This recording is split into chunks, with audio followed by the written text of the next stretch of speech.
இங்கே அமர்ந்திருக்கும் அனைத்து உறவுகளுக்கும் என் மாலை வணக்கம். பட்டிமன்ற தலைமை தாங்க வந்திருக்கும் கோவைக்கே பெருமை சேர்த்து கொண்டிருக்கும் எங்கள் புன்னகை அரசி திருமதி கவிதா வேணுகோபால் அவர்களுக்கு என் இனிய வணக்கம். அப்படியாம்மா, கோவைக்கே பெருமை சேர்த்துட்டு இருக்குண்ணா. நன்றிம்மா, நன்றிம்மா. ஐயோ, பழமார் கை தட்டுங்களே. நடுவரை புகழ்றாங்க, கை தட்ட மாட்டேங்கிறீங்க. அச்சோ, பொக்குனு வயிறுண்டல் நானே.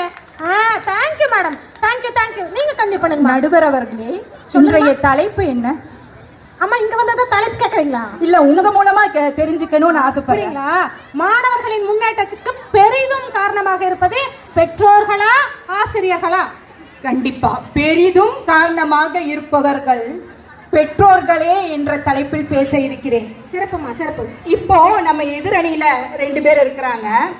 நம்ம வசந்த் தம்பி பார்த்தீங்கன்னா ஆசிரியர் தான்.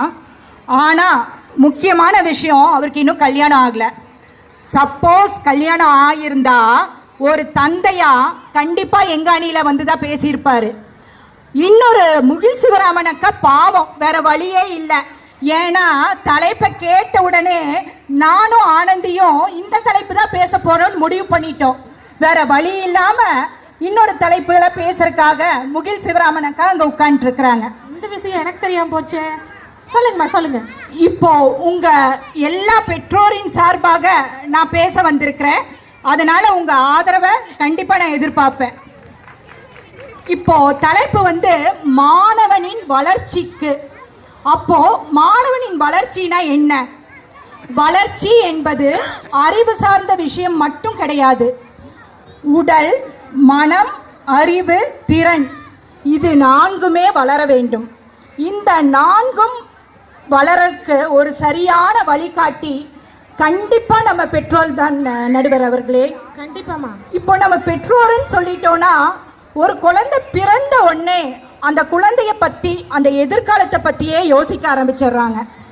ஒரு குழந்தை பிறந்தா குழந்தையிலிருந்து மாணவ பருவத்துக்கு வந்த உடனே எந்த பள்ளியில் சேர்க்கணும்னு உள்ளதுதான் உங்களோட முதல் எதிர்பார்ப்பாக இருக்கும். குழந்தையின் எதிர்காலத்தை பற்றியே எப்பொழுதும் சிந்தித்து கொண்டிருப்பவங்க நம்ம பேரண்ட்ஸ் தான். இப்போ இங்கே பார்த்தீங்கன்னா நிறைய பேரண்ட்ஸ் இருக்கிறாங்க.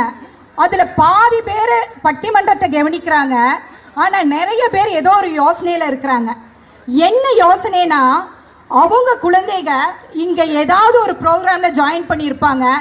அச்சச்சோ, நம்ம குழந்தை நல்லா பர்ஃபார்ம் பண்ணுமா, இல்லை விளாண்டு இருக்கே எங்கேயாவது விழுந்துருவாங்களா, பத்திரமா இருக்கிறாங்களா, முழு நேரமும் தன் குழந்தையை பற்றியே நினைத்து கொண்டிருப்பவங்க கண்டிப்பா பெற்றோர் தான். இதை எல்லாருமே ஒத்துக்குவீங்கன்னு நினைக்கிறேன். கண்டிப்பாமா.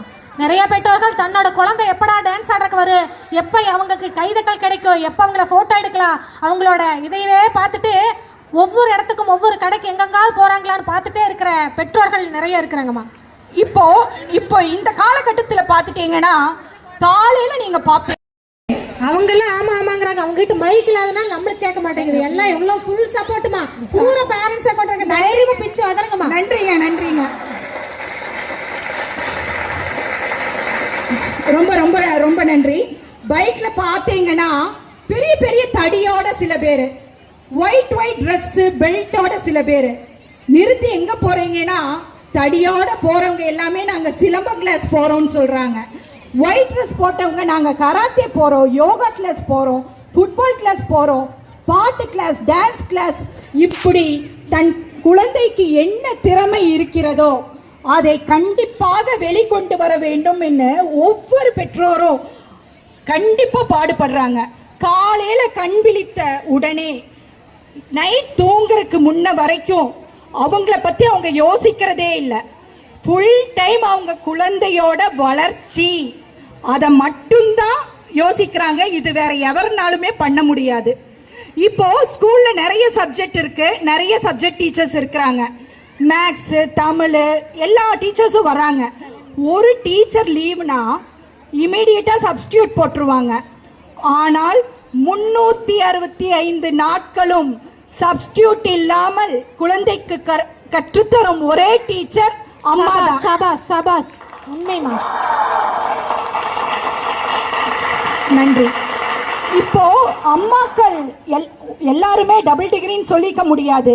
ஆனாலும் குழந்தை எவ்வளவுதான் பள்ளியில படிச்சாலும் அந்த ஃபினிஷிங் டச்சு அம்மா கிட்ட வந்து வீட்டில் டவுட் கேட்டு வீட்டில் ஹோம்ஒர்க் பண்ணி ஹோம்ஒர்க்கை முடிச்சாதான் உண்மையா சொல்ல போனா அந்த குழந்தைக்கு அவங்க படிச்சதே மனசுல பதியும். அதே மாதிரி அம்மாக்கள் வந்து பள்ளியிலையும் நிறைவாக அம்மாக்கள் பள்ளியிலையும் கல்லூரியிலையும் ரொம்ப திறமையானவங்களா இருப்பாங்க. ஆனா அவங்க சூழ்நிலை இப்ப எதையுமே யோசிக்கிறதுக்கும் இல்லை. தன் குழந்தை ஒரு சிறப்பான மனிதனாக வளர வேண்டும் என்ற ஒரே